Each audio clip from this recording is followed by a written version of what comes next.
Bom, pessoal, tentando antecipar um pouco do conteúdo que será tratado no sábado, já que é um conteúdo tão extenso e tem um conteúdo específico da química que ele é muito cobrado no Enem. Todos os anos a gente tem mais de uma questão, que trata desse conteúdo, que é a química orgânica. Além de ser um conteúdo muito extenso, um conteúdo muito grande, que às vezes a gente não consegue dar conta de ver durante o terceiro ano normalmente, né, que esse conteúdo é tratado. Então, a química orgânica, ela vai ser a área da química que vai estudar a composição, as propriedades dos compostos que apresentam o carbono, né, o elemento químico carbono, como principal elemento químico em sua constituição. Né? A química ela é organizada em duas áreas: a química inorgânica, né, que trata dos outros elementos químicos, e a química orgânica, que vai tratar especificamente dos compostos que contêm carbono, né, em sua composição, e o carbono como um dos principais componentes dessa molécula, além, né, da aplicação da química orgânica, que ela é aplicada em diversas áreas da nossa vida.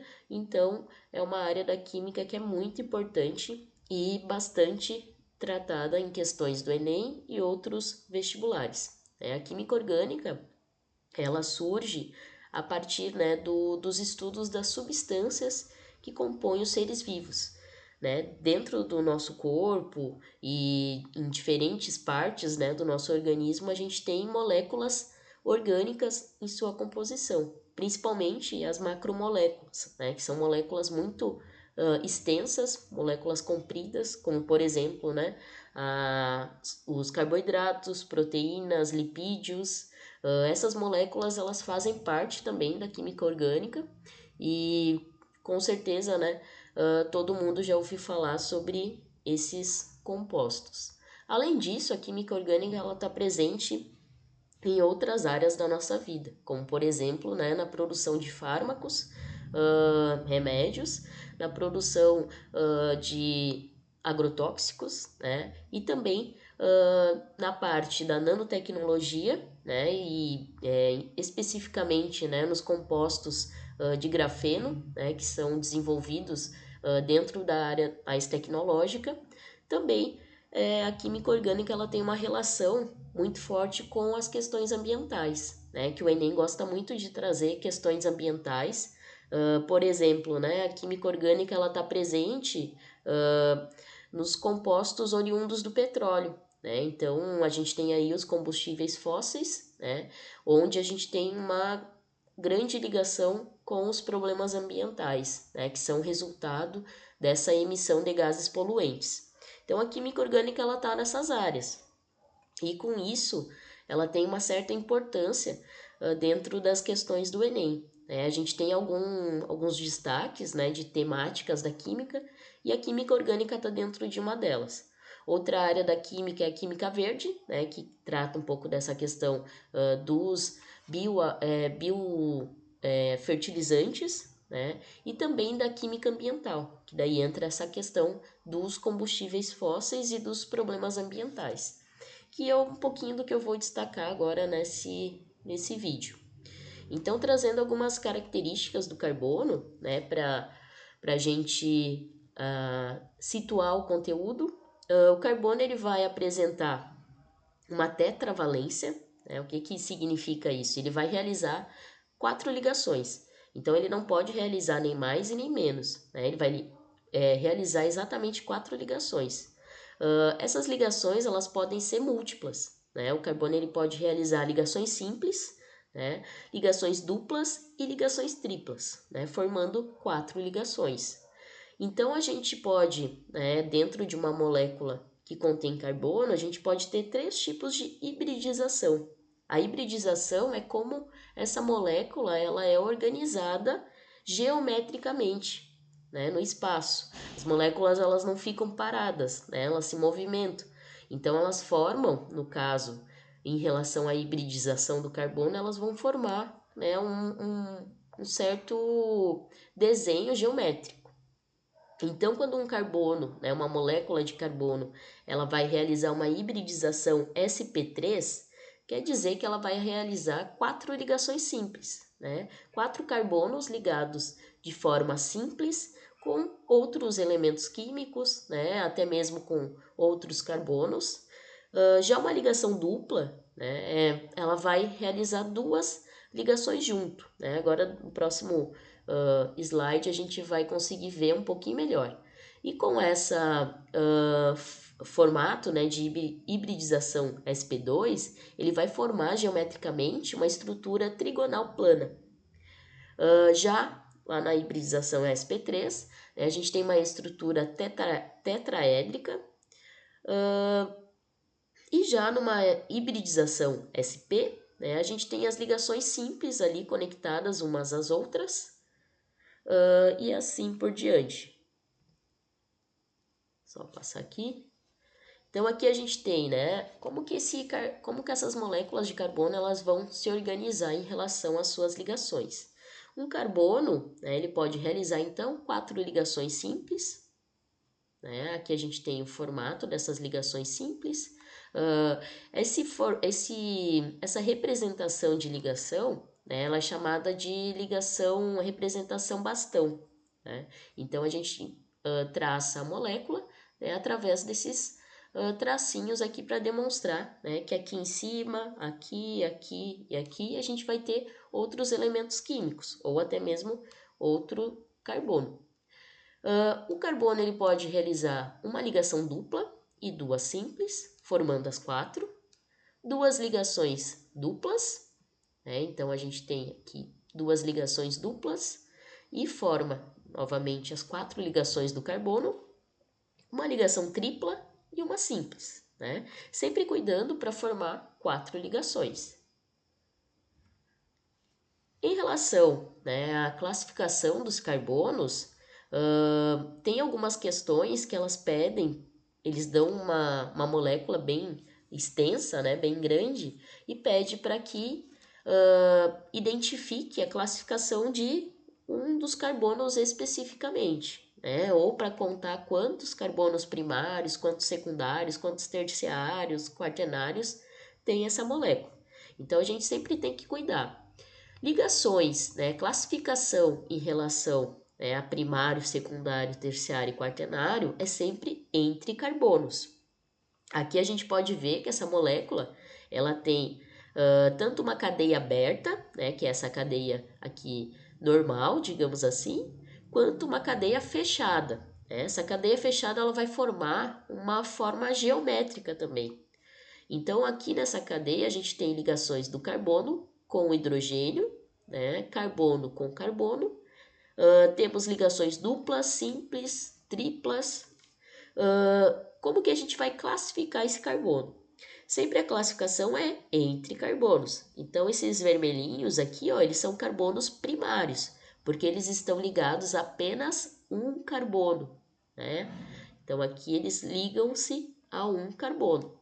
Aqui nós temos 3 hidrogênios, aqui também para formar as 4 ligações, mas a gente sempre vai contar a ligação carbono com carbono. Esse em amarelo são ligações de carbonos secundários, então eles vão se ligar somente a 2 carbonos. Carbono terciário, como é o caso do azul, ele vai estar ligado a 3 outros carbonos. E o carbono quaternário, ele vai estar ligado a 4 carbonos. Aqui então, né, nessa cadeia fechada, a gente tem 2 carbonos secundários e um carbono terciário. Ele vai se ligar a esses dois e mais ao que está em cor roxa ali. Bom, em relação aos tipos de cadeia carbônica, né, as cadeias carbônicas elas podem ser abertas, né, que é esse modo aqui dessa reta aqui inicial, ou pode ser fechado, né, que é no caso desse triângulo aqui que forma. Então, uma cadeia aberta, que a gente tem um exemplo, né? Esse é um outro jeito da gente representar essa molécula. Né? Essa molécula ela pode ser representada somente por tracinhos, onde cada ponto desse traço vai ser um carbono, ou a gente pode colocar, né, todos os elementos químicos ali, escrever eles, não tem problema. Nessa cadeia, desse modo aqui, como a gente está representando, também a gente tem que representar as ligações simples e as ligações que são duplas ou triplas, né? Aí vai colocar, acrescentar um tracinho. E aqui a gente tem uma ramificação, que é o que a gente vai ver um pouquinho depois. Então aqui elas, classificando essa cadeia, né? Uma cadeia insaturada, né? Quando a gente tem uma ligação dupla ou uma ligação tripla, nós temos uma cadeia insaturada.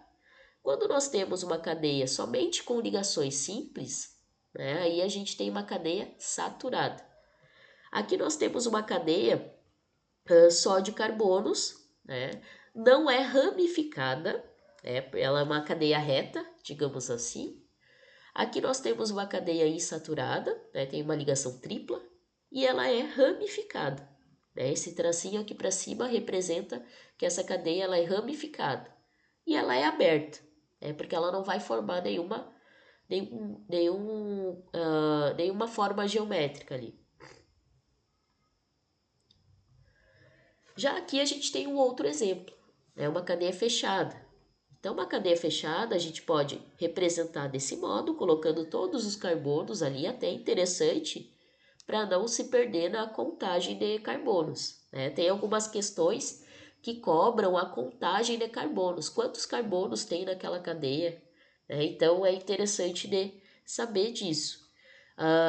E essa mesma representação, né, está aqui do lado. Então, numa cadeia fechada, aqui a gente tem que contar, cada um dos pontinhos é um carbono. E aqui é a ramificação, que está aqui do lado. Então, essa é uma cadeia fechada e aqui embaixo uma cadeia aberta.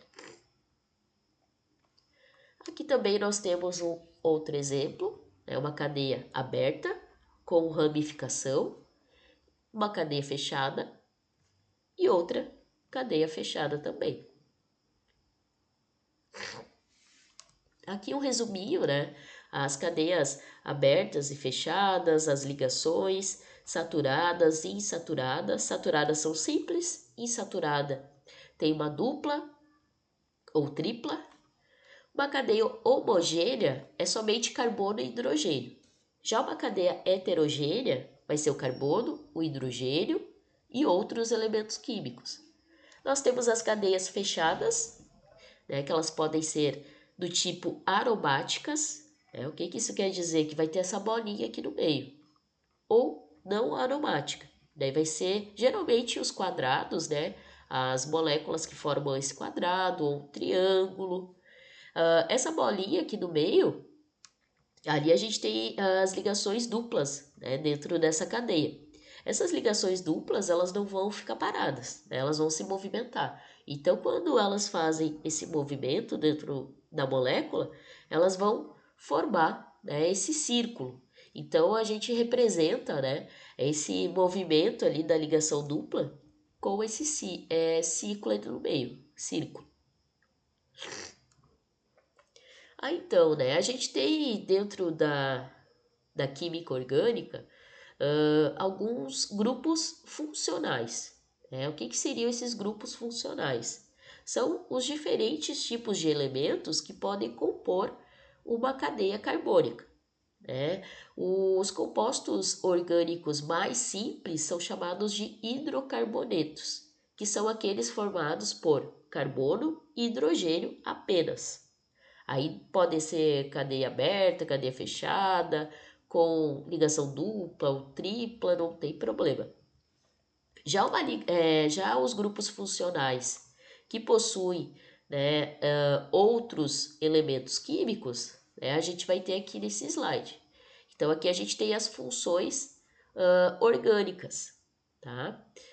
Mas antes, esse grupo dos hidrocarbonetos, né, ele possui algumas classificações.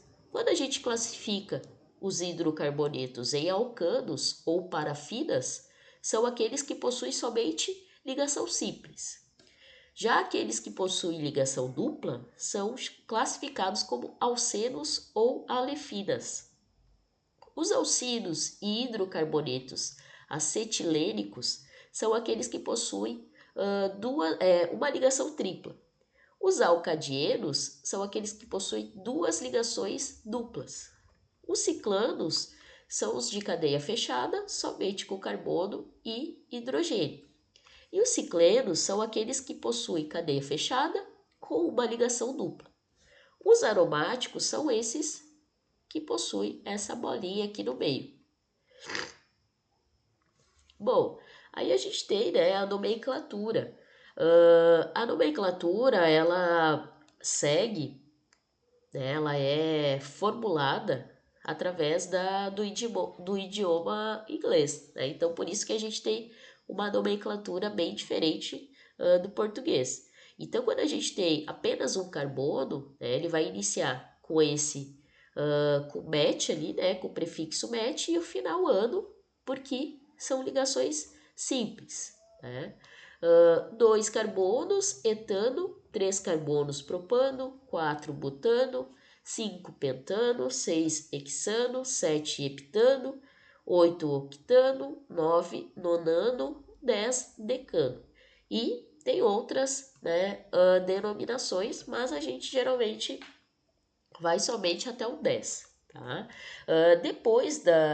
Quando passa, né, de 10 carbonos, geralmente as moléculas possuem um nome específico, tá? Então fiquem bem tranquilos em relação a isso. Provavelmente vai aparecer, né, cadeias um pouquinho menores, né? As que forem muito grandes, né, muito diferentes, maiores de 10 carbonos, vai aparecer um nome, né? Nome desse composto químico. Então aqui a gente tem os radicais orgânicos ou funções orgânicas. Lá na química inorgânica a gente tem apenas 4. Né? Tem mais, mas a gente trata principalmente de 4. Ácido, base, sais e óxidos. Aqui na química orgânica a gente tem mais de 4. Né? A gente tem essa infinidade aqui de funções orgânicas. Temos aqui a primeira, que é a função álcool. Ela representa, esse R aqui, né, ele representa o radical. Vai ser o carbono, né, e o resto da molécula que esse álcool ele vai estar ligado. Então, é o radical ligado ao OH. Esse OH é chamado de hidroxila. Já o ácido carboxílico, o carbono vai estar ligado aqui do lado desse carbono central, né? Temos 2 oxigênios nessa função orgânica e mais um hidrogênio. Os sais orgânicos, né? A gente vai ter o radical aqui, o oxigênio com ligação dupla com outro carbono e um oxigênio negativo, né? Geralmente ligado a um metal. O fenol, né? O fenol é bem fácil de identificar, né? Temos uma cadeia fechada, aromática, né? Com essa bolinha no meio, e o OH, que é parecido lá com o do álcool, né? O éter vai ser somente o oxigênio e 2 radicais, ou seja, aqui tem carbono e um montão de carbono do lado, carbono e o resto da cadeia ali também. O éster, que muda, né, é esse carbono aqui com ligação dupla e o oxigênio, né? Mas o éter e o éster, eles são bem parecidos, então tem que cuidar para não confundir, né, uma função com a outra. Já a função enol, nós vamos ter, sempre tem que ter, tá? Carbono, ligação dupla e carbono, radical, radical e outro radical e mais a hidroxila. A função cetona, né, vai ter o carbono no meio, ligação dupla e 2 radicais. A função aldeído é muito parecida com a função cetona. O que muda aqui, ó, é que entra esse hidrogênio, tá? Tem que ter o hidrogênio ligado ao carbono, que vai estar ligado ao oxigênio com ligação dupla. Além disso, né, nós temos algumas funções do carbono junto com o nitrogênio. Função amina, né, vai ter o nitrogênio sozinho ali. Esses 2 pontinhos aqui representam os elétrons livres desse nitrogênio, o nitrogênio no meio e ligado a 3 radicais diferentes, né? Aí 3 carbonos e o resto da cadeia ali do carbono. A função amida, sempre cuidem para não confundir amina com amida.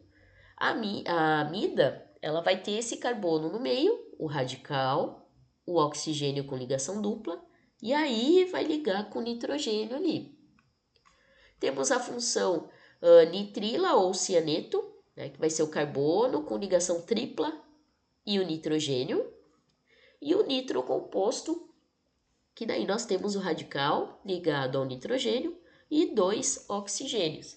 Esse nitrocomposto é o que forma lá o TNT, aquele explosivo, tá? E o cianeto aqui, ele é bem tóxico também.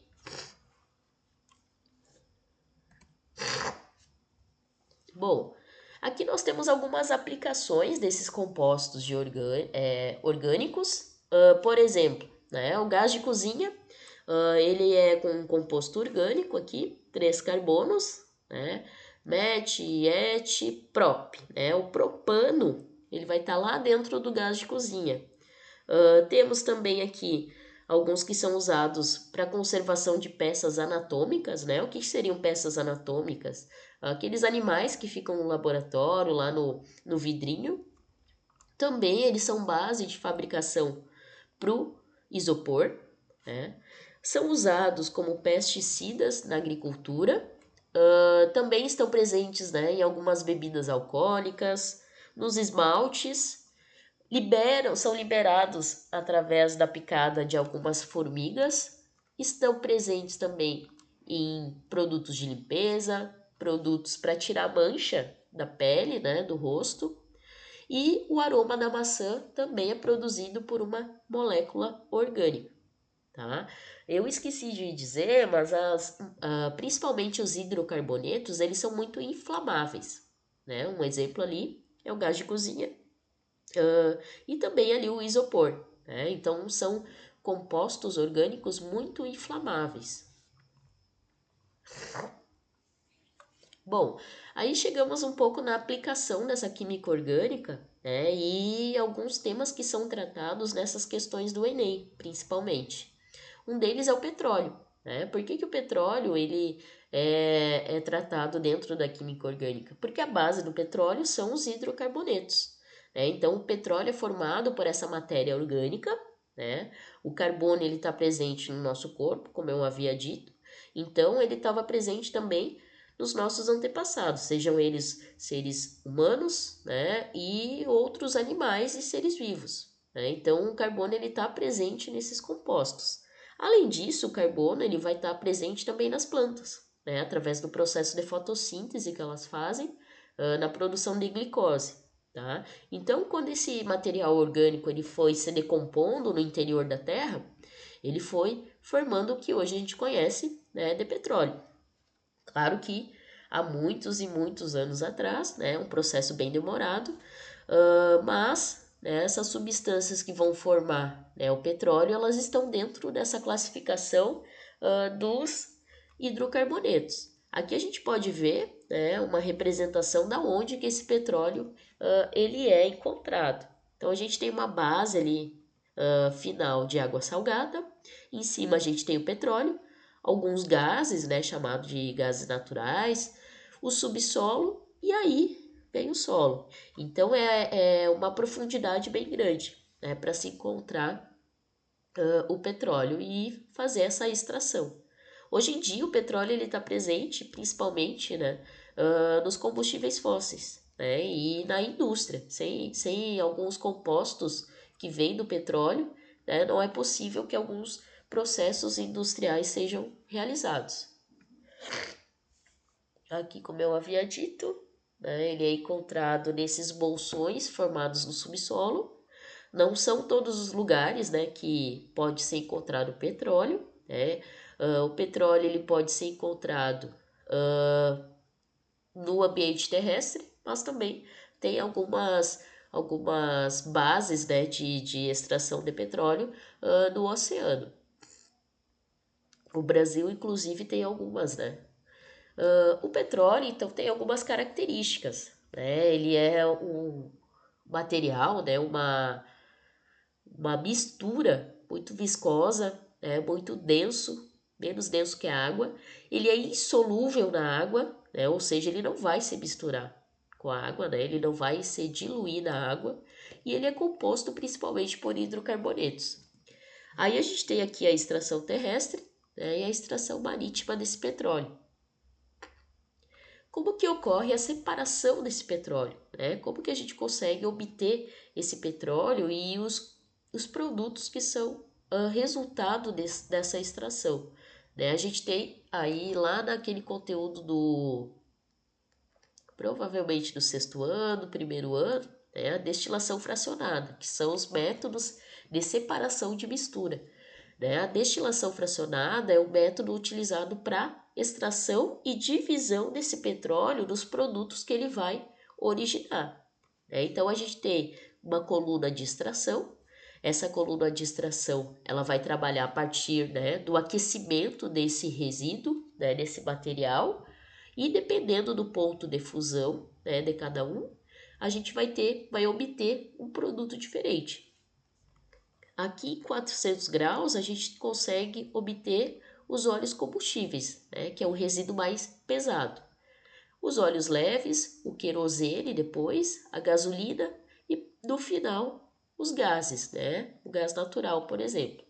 E aqui a extração dos óleos, né, também sempre à base do aquecimento. Quando eu aumento a temperatura, eu consigo chegar em um outro ponto onde eu consigo obter um produto diferente. Aqui alguns exemplos, né, desses alcanos, onde eles são encontrados, né, o metano é o mais simples, ele é encontrado no gás natural e nas minas de carvão também. O etano é um gás incolor e sem cheiro, ele é utilizado na indústria. O propano, ele é derivado do petróleo, vendido como combustível. O butano, ele está lá no gás de cozinha, assim como o propano. O hexano, ele é um desengraxante, né, um solvente, um desengraxante na indústria. E aí a gente entra na parte onde esses combustíveis fósseis, né, eles são aplicados em relação aos problemas ambientais. Né? A gente sabe que a emissão de gases poluentes tem muito resultado através, né, desse uso de combustíveis fósseis, e aí a gente entra numa questão da energia, né, da produção de energia.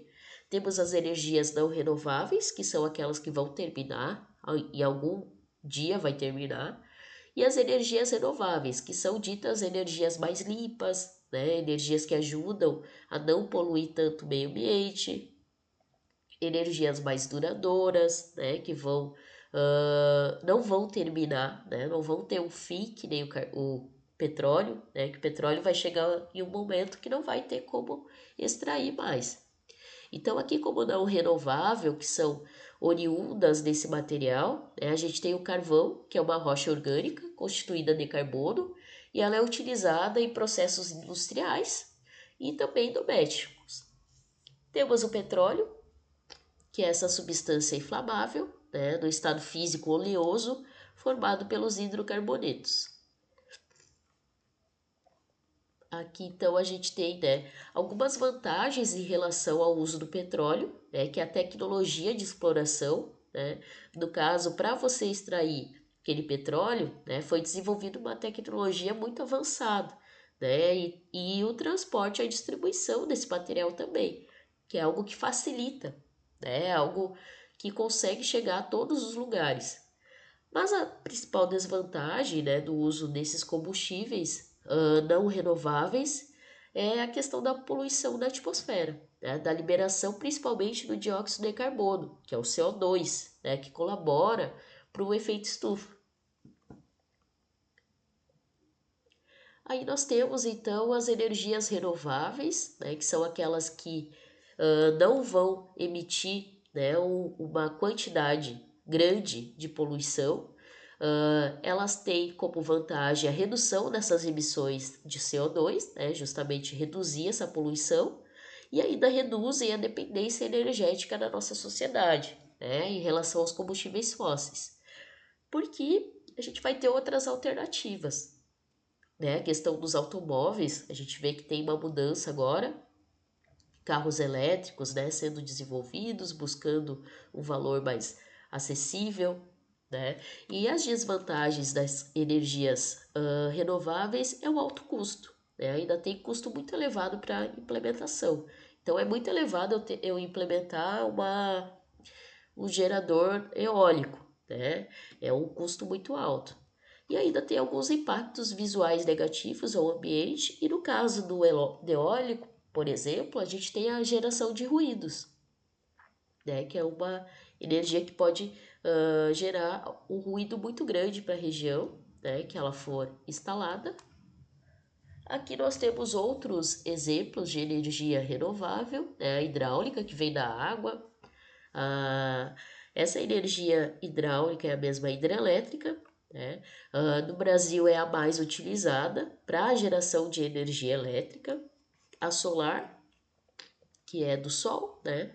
E a eólica, que vem através do vento.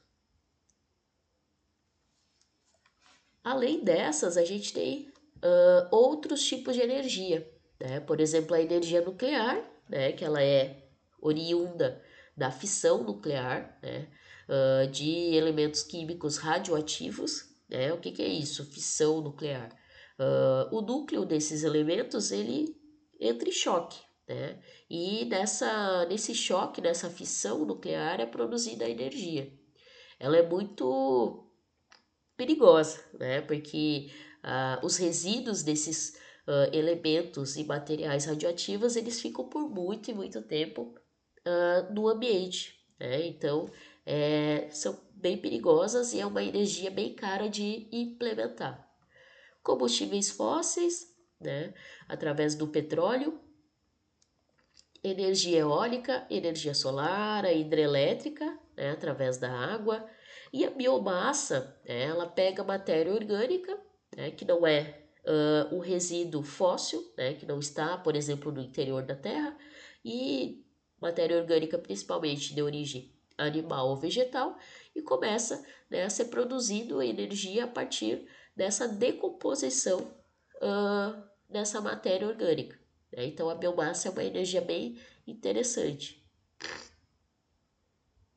Bom, aqui algumas consequências, né, para o uso dos combustíveis fósseis. O aumento dos gases poluentes talvez seja a maior consequência, né, em relação à geração de resíduos e também, né, os impactos sobre a saúde humana, sobre o meio ambiente. A questão do clima, né, que afeta muito, intensifica alguns problemas ambientais que a gente tem, né? Um desses problemas ambientais causados por essa emissão excessiva de gases poluentes é a chuva ácida.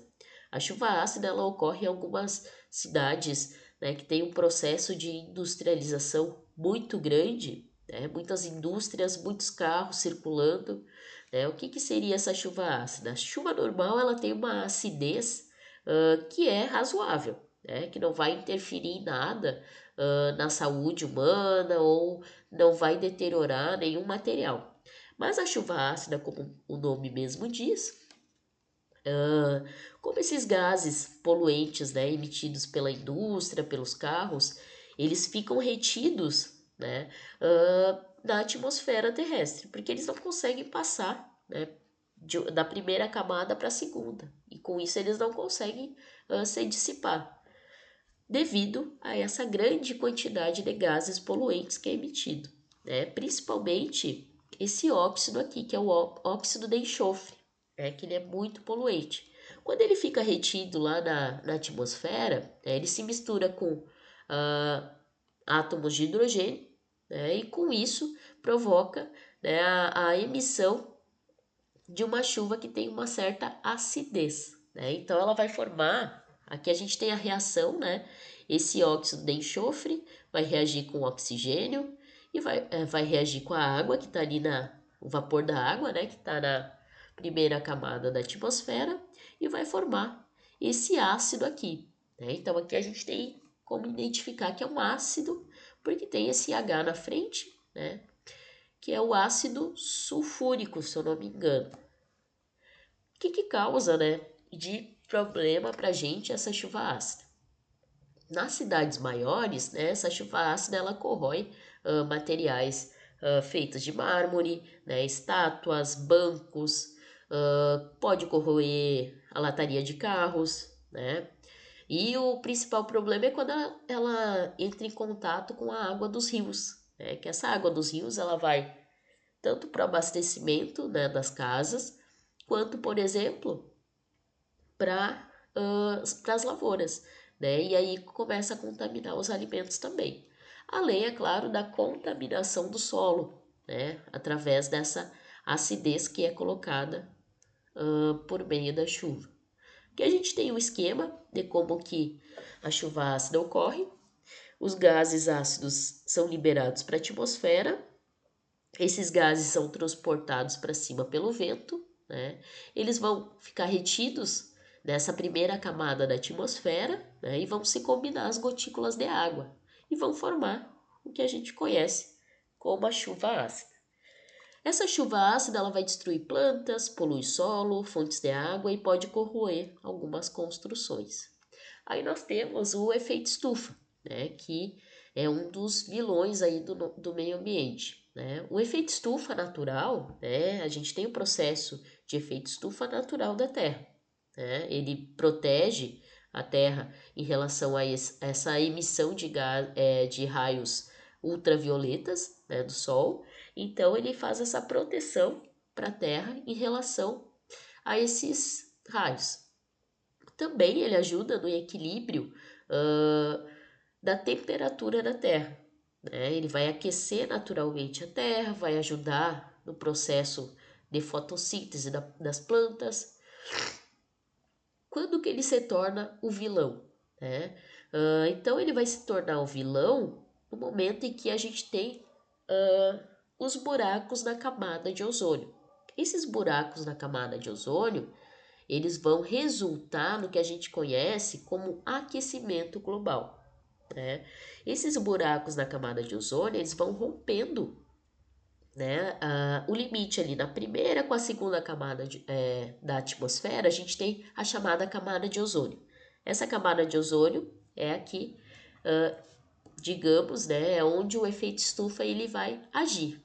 Né? O ozônio ele vai proteger, vai ser essa camada formada pelo ozônio que vai proteger a Terra. Quando essa camada ela tem algumas rachaduras, alguns buracos, os raios ultravioletas eles vão entrar direto, não vai ter nenhuma proteção.